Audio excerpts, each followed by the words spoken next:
आइए प्रिय भक्तजन, अधिक मास की 14वें अध्याय की कथा श्रवण करते हैं। श्री नारायण बोले, राजा इसी प्रकार चिंताग्रस्त रहता था। एक समय वाल्मीकि ऋषि उसके यहाँ आए।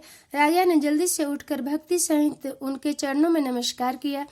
तब वाल्मीकि ऋषि राजा को शांत देखकर कहने लगे, हे राजन, तेरे मन में जो कुछ भी चिंता हो वह तुम बिना संकोच कहो।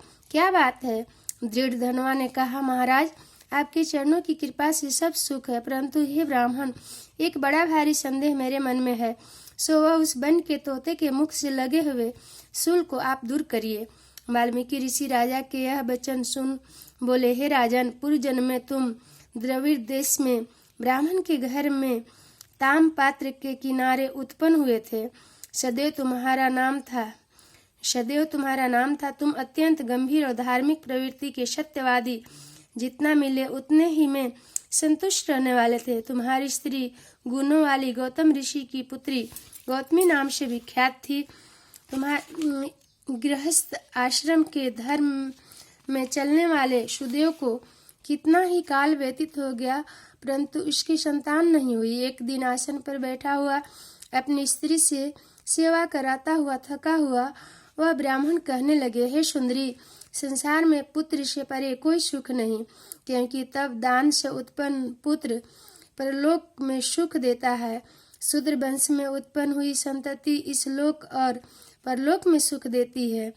उस श्रेष्ठ संतति को मैं प्राप्त न कर सका तो मेरा जीना ही व्यर्थ है।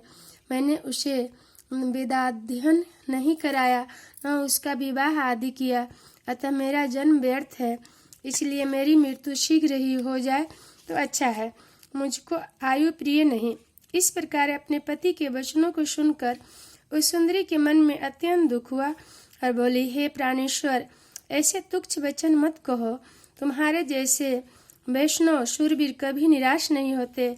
हे विप्र, आप सत्य धर्म में तत्पर रहे। आपने तो स्वर्ग जीता है। पुत्र की इच्छा है तो हरि जगन्नाथ की आराधना करो।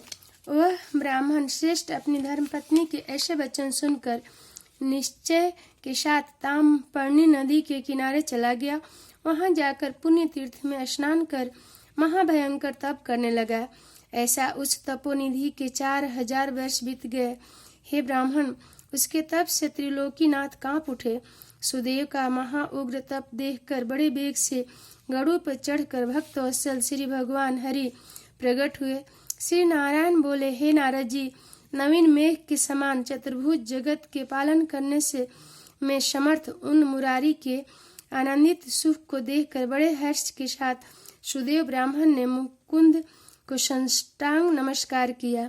श्री कृष्ण गोविंद हरे मुरारी, हे नाथ नारायण वासुदेव। आगे की कथा अगले अध्याय में सुनिएगा। कथा बहुत ही सुंदर और रोचक होने वाली है। सभी लोग इसे लाइक जरूर कीजिएगा।